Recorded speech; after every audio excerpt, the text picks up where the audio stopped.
live. Look at that. Hello, Hooray! Marcy, joining us. Hello, Hal. How do you do? Welcome. Linda Tether, Diane Burley. It's so great to have all of you join me. And I think you've all Hey. appreciated this very special event today. Welcome, Patrick. It's lovely to see you. And notice that we're already bringing in New Zealand is in the house. Welcome, Oh, wow. Jane. Yeah, the Projectkin audience is all over the planet. We're going as far east so far this morning with Marcy Rudolph, who is in Nova Scotia, in the cold climes of the Eastern Canada. Welcome, Kristen. It's so good to have all of you joining us today. I know it's such a busy time of year. For many of us, it's either coming up on the second day of Hanukkah, St. Lucia Day for Swedish, I just learned from Jill Swenson.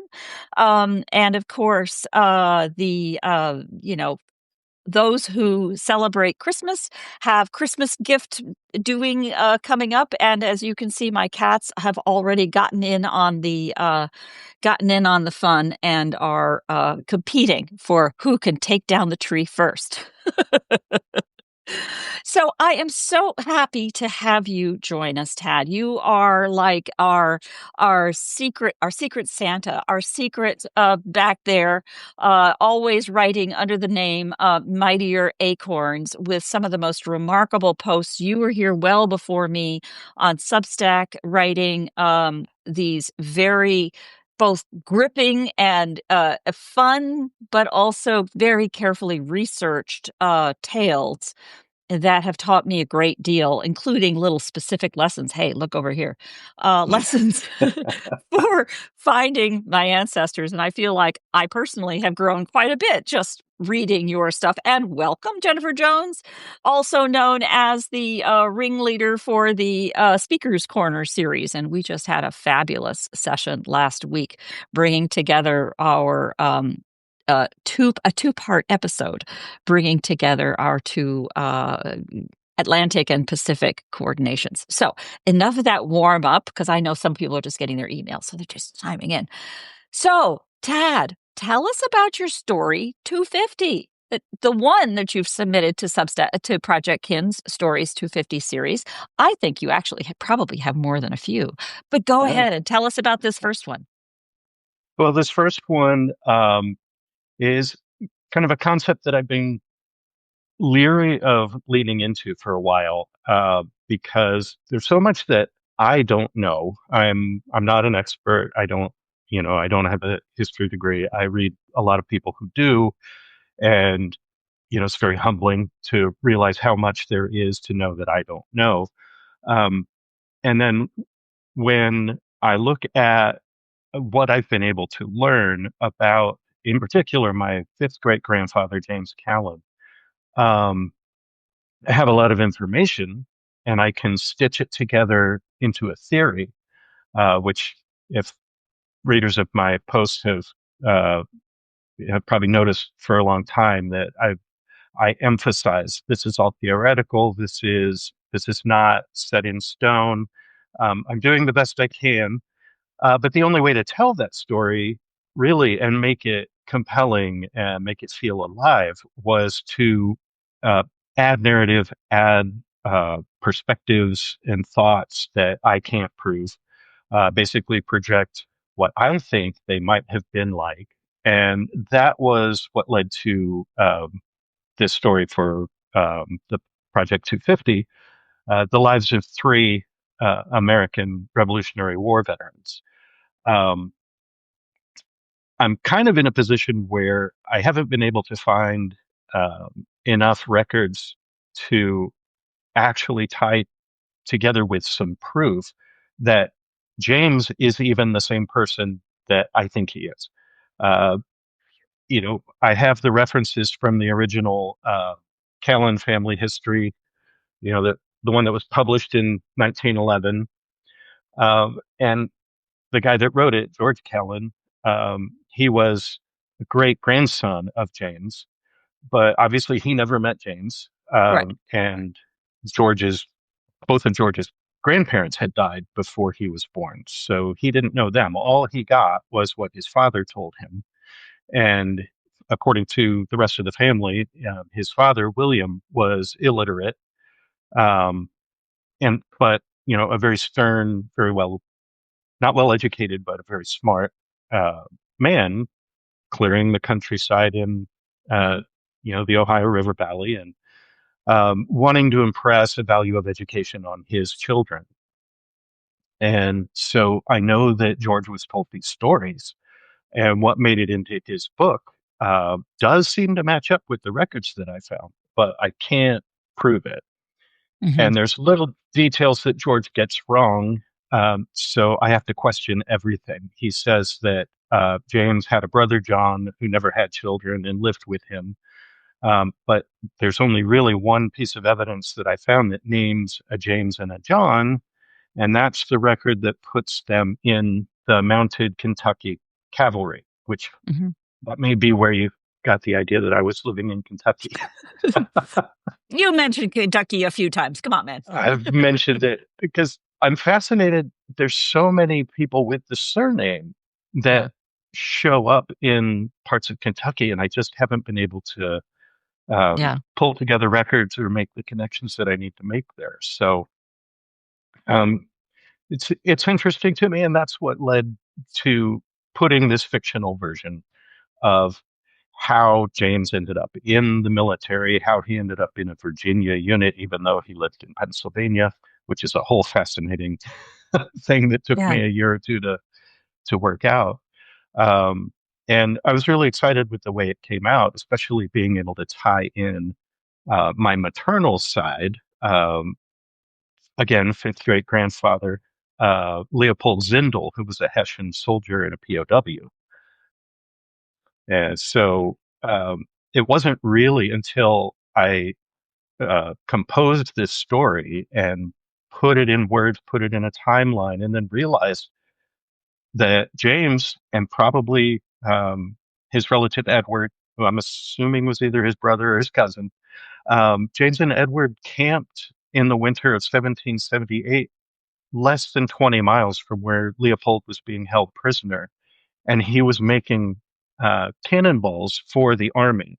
So they were probably firing cannonballs that Leopold had made. And just, that they came so close. I'm glad they didn't meet in battle because then I might not be here. But Yeah. No, there's so many elements to this, and frankly, so many of your stories. For starters, I so respect your both your care of scholarship to be honest about what you know and what you don't know from the documents that you find, but also the thoughtful creativity and skill of narration of the story itself to lure us in in a really good way. And finally, bringing these different pieces together to help us feel that drama at the time. The role of these Hessian soldiers has been a real very interesting component to me. We have another absolutely wonderful story. I'll include it in the notes about the teenage Hessian soldier mm, you may recognize as well, and what his experience was kind of just going along for the gig, and just kind of getting that experience of what this was like. In my own stories, discovered this family lore of these Quakers who, by part of their helping to heal the wounded at the Battle of Guilford Courthouse, it turns out that their cousins were all loyalists. Big time all hero right. loyalists. Who knew? I didn't know. One of them It's went easy on to to the, forget. yeah, because we hear one side of the story. And I think that's kind of the lesson, the big takeaway. I can't say that I knew what I was doing in creating Stories 250. I can't say that that was the grand plan because you all have have brought me into the good side of tell the truth. And yet you've also the stories 250. I think we have close to or over 50 stories now collected into this combination, and many of them reflect many articles from the same writer. In my view, that's a good thing because all of you, particularly those of you with multiple stories to tell, you have relatives. I know you. You have relatives who care a lot about these stories too.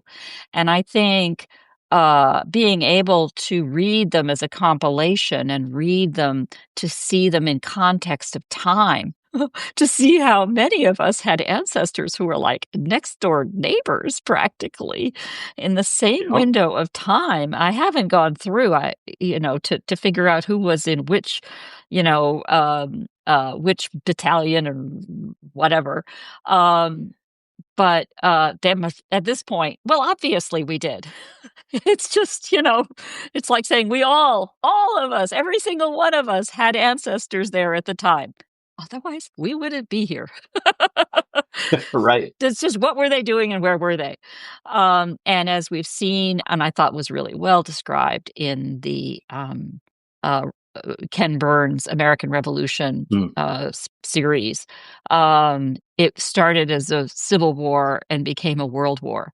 And I think, just having the visibility to that, and then the wars preceding and the wars following it.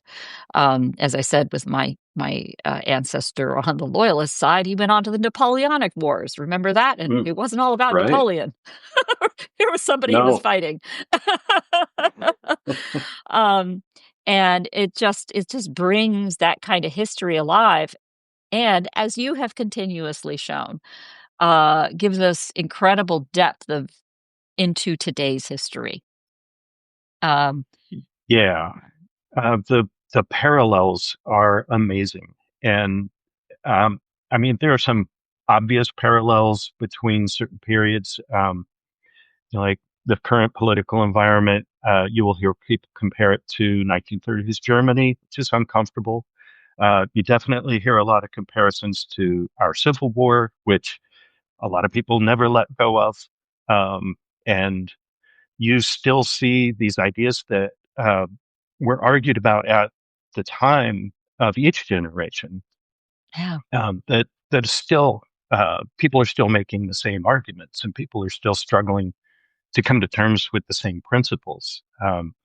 One of the books that I've been reading for several years because it's a lot to digest. It's actually this one by Pauline Maier, The Oh, Ratification. It's a oh, fantastic book, and what she's done here is she collected contemporary newspaper accounts and records of the debates as they happened in each of the states that were ratifying the Constitution. I did hear And about this. it's amazing. You see people making these arguments about how the Constitution is an atheist argument that an atheist document that is going to take us away from God and destroy our character as a nation.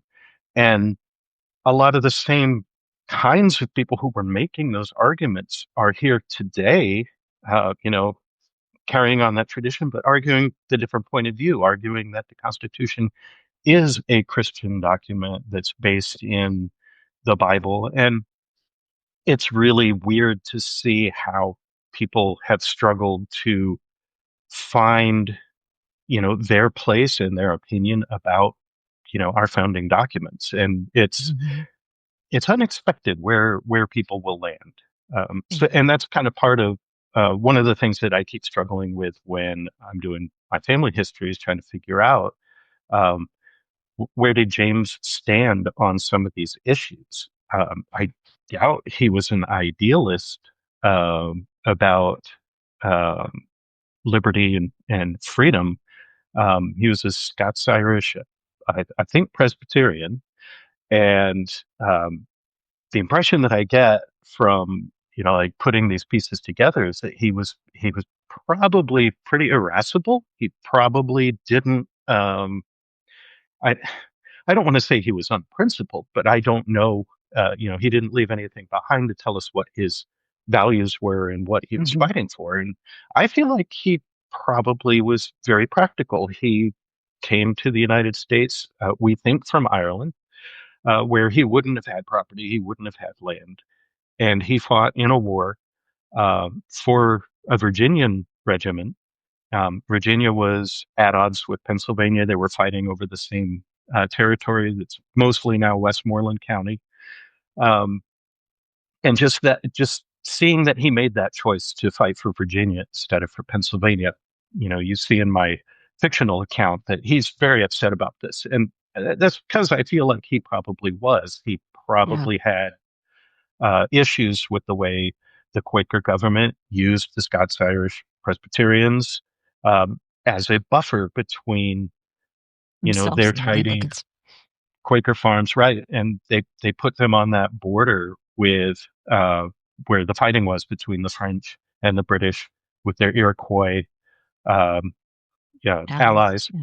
Hmm. And yeah, it just nothing is ever clear cut. I think one of my posts where I was kind of talking about how um, we hold these people up as heroes. We look at their history and we talk about it a certain way, and we have to constantly remind ourselves there were other people here. There was a stew of motivations and conflicts that were going on. It was never just um, liberty versus not liberty, monarchy versus democracy. Those are things that we use to tell the story after the fact. Right. And Absolutely. Absolutely. As you go through that story, I had a feeling they were Scots-Irish. And yep. um I've been fascinated as part of Dear Myrtle has had a book club focused on Albion Seed, and you may well have read that book. It's like 900 pages also. Really good, combined with the Kindle edition with audio on an elliptical. Just saying. Because you That's a good remember the idea. part, yeah, you remember the parts that are interesting. It's just there's it's not like a novel, you know. No. It's a lot of descriptive anthropological kinds of analysis. And I don't personally have a lot of relatives who were Scots Irish or in that country area. My ancestors were mostly the so-called Quakers and then the Cavaliers. I do have one really interesting relative who came from England in 1730, I think, quite late, and then was briefly and then married in Virginia from Virginia Wealth, a daughter of Virginia Wealth, right? And then moves to the backcountry and then jumps in the war. Huh. There's Interesting. a So story there. what's going on? I don't know very much about it. This is hello out there, cousins. This is the Bradshaw family. Talk to me. um and it's I did yeah this is what it's all about, pulling these strings together to, yeah, understand the context. The Bradshaw family, that's like that line then connects directly to my great grandmother. And I know I have an artifact. I have a hand stitched, what's this called? Sampler from my, Mm, her grandmother. So it goes back just about the same period of time. That side, coincidentally, was, I believe, all Puritans. So mm. managed to cross over all those different layers. And it's often the women who are married off into something else. And I think that's where you really get the interest, some of those really interesting stories to pull those bits together. And So, of what course, was those are the that all hardest about? ones to tease out. You don't Yeah. usually have documentation. You almost never have letters or correspondence. I know Yeah. most of my female ancestors were illiterate, living on a farm. Elizabeth Berlin is one. Longtime readers may recognize me, talking about my progress, learning more about her family. But she apparently spoke English as a second language, definitely spoke German, and uh, she apparently learned to read and write so that she could communicate with her sons, including George, when they went off to fight in the Civil War. But like, I don't have any surviving correspondence from her, and I do have a document about her guardianship that I need to go through. Uh, I managed to find an index record on ancestry talking about her guardianship records and her conservatorship, and apparently they decided that she was incapable of managing her own affairs. And so, right, the documents have terms in them that we don't use anymore. They describe her as an imbecile, which I don't think is accurate. But her sons did manage her affairs and handle her finances in the later part of her life. And so I need to go through that and see what's in the paperwork that I might learn. Yeah. And if it was later in her life, it could have been some form of dementia or Alzheimer's or those kinds of things as well. That is, let's face it, a disease, not a person. Right. Yeah. And we just don't know. They wouldn't have had Yeah. the vocabulary or diagnostic We tools. So we still don't. yeah, we still don't, but Absolutely. uh, Absolutely. No, it's really, and I think as we go back in terms of making generalizations about people and their, types, uh, it is often said that the women are the social glue between families. They are the ones that are having those conversations, writing those letters, who's writing your Christmas cards this year. Those kinds of things that are bringing the different parts of the family together that are brilliant for stories about who these people were and what their lives were like, which is at the end of the day what we're looking for. I've often done this, but since you showed your book, I get to show mine. My grandmother wrote this wonderful book in 1948 that I think all of us as cousins would agree that it's not great prose. And I hope my cousins all now know, because we've talked about this, we are not really related to Betsy Ross, which is and it's delightful because this is now the lie that lets me know that we're cousins. Because we all heard it somewhere. It was published in 1948, where everyone contributed to their productive lives. Um, you know, pillars of the society. Um, sure. Um, but what also makes it fun is, the cookie trail that leads you on. mm, And I think what's so compelling is how much it reminds us that what we're doing now is equally flawed. It is equally right. biased, but just maybe it'll form a useful cookie trail for our descendants, which takes me two things. One, I've been delighted to discover that in about 12 years ago, I scanned that book to a pretty poor quality PDF and with an abridgment to take out the our lives section, which includes a lot of my elder cousins, and published it to the Internet Archive. And today, I have found it be the source documentation for many other people, which Oh cracks me wow. up since I know it is flawed. But at least those are the ones who took the time to cite it. And I found the Right. citations on WikiTree. Excellent. Which is lovely, actually. And now that I finally got access to my cousins, my grandparents, I was locked out of by some, I think, well-meaning cousins. But it's a long story. But it's finding the careful documentation in WikiTree. And you have been a very active WikiTreeer, I gather. Certainly, you are scrupulously careful to cross-reference everything into WikiTree. You want to share a little bit about that? Yeah, well, early days for me with WikiTree, I think it grew out of a project that was started by a Ukrainian programmer in around 2006, 2008, and I may be confusing it with another project because after Wikipedia rolled out, there was an explosion of uh, instances of all kinds of different wiki platforms. And I remember tinkering with that one um, in the early days, and I wasn't very good with my wiki markup language, and they had some unique Was ways of painful. Yeah. making it work. Right. Unique is And very then, polite. y- yes, I try to be polite.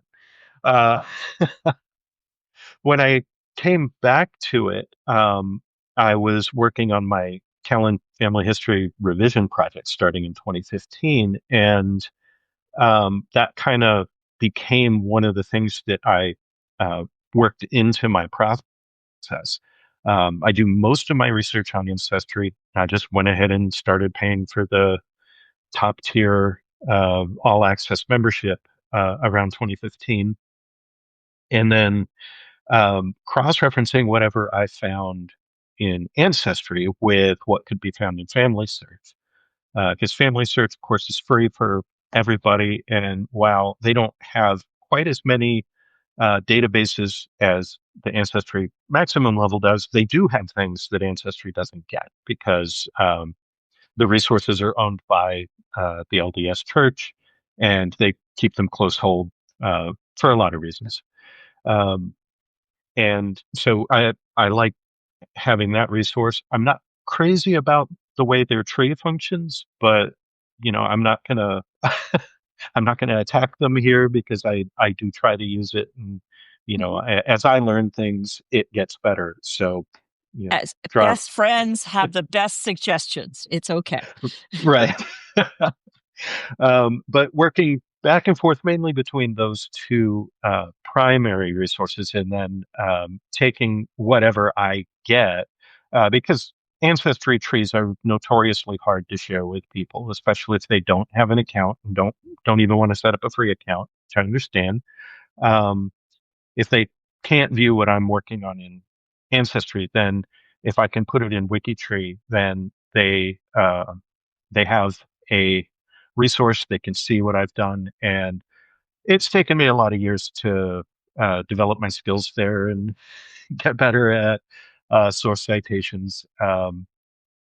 I've always been sold on the idea of source citations. I've just never been as good at forming them. um, Part of that was when I went back to try to get my bachelor's degree.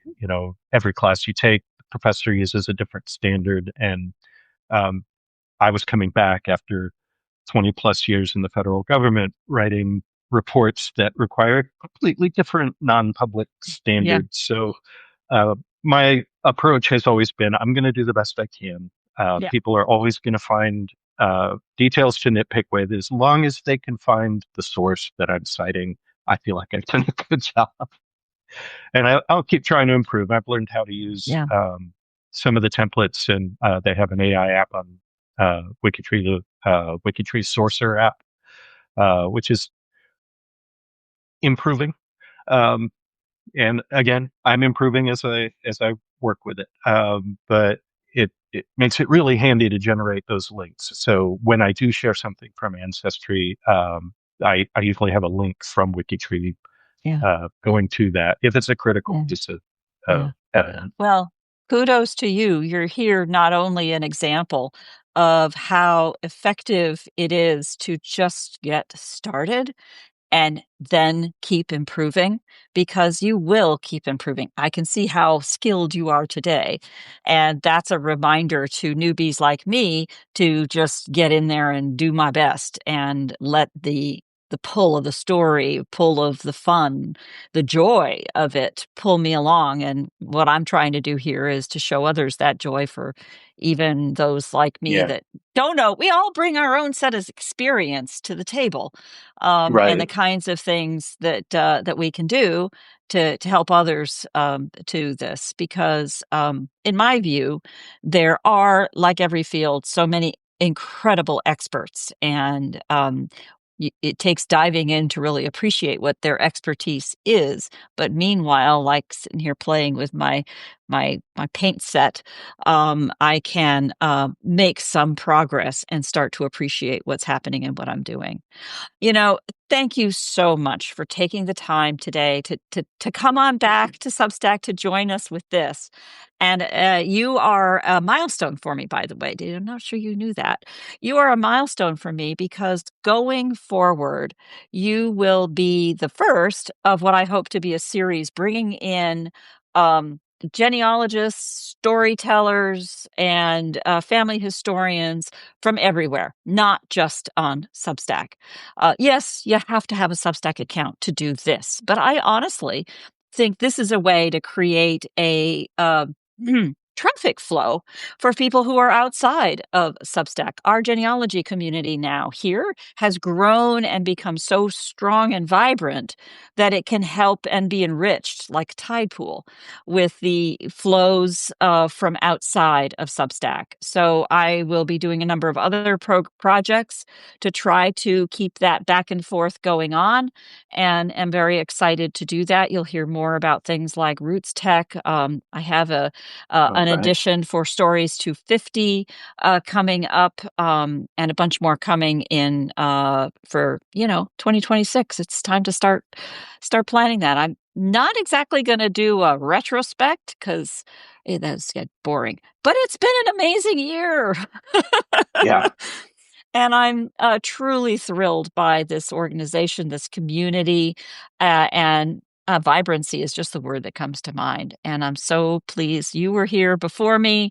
You have shown me the way. You've shown the strength and opportunity of that, dare I say, diversity, of having that range of perspectives and opinions and talents that we can all learn from each other. You were just saying that now in talking about, making the decision for your own reasons to focus first on ancestry, but also recognizing and appreciating the strengths to come from WikiTree, from Family Search, and I imagine your research efforts all over the world to pull those things together. And I applaud you for that. I'm running alongside like a little sister trying to figure out all these things. I've always been the little sister. It's not an age thing. It's an I get attitude. that. Yeah. It's an attitude. I never know enough. I'm always wrong. It's okay. You get used to Oh, it. It's like being I get mom. used to being wrong. Yeah. Exactly. So again, thank you so much. I'm going to do my best to Well, thanks include for having me. references to some of the things you've mentioned. Feel free to toss them secretly to me on the side so I don't look so bad when I produce the notes. This video will go out right away, or at least as soon as it's available, but the notes will follow along just as quickly as I can. Know that I'm running alongside being that little sister to make it happen. I think I'm going to milk All that. right. Thank you. It's good to Ta-ta have for good now. branding. Thank you. You take care now. Bye-bye. Bye bye.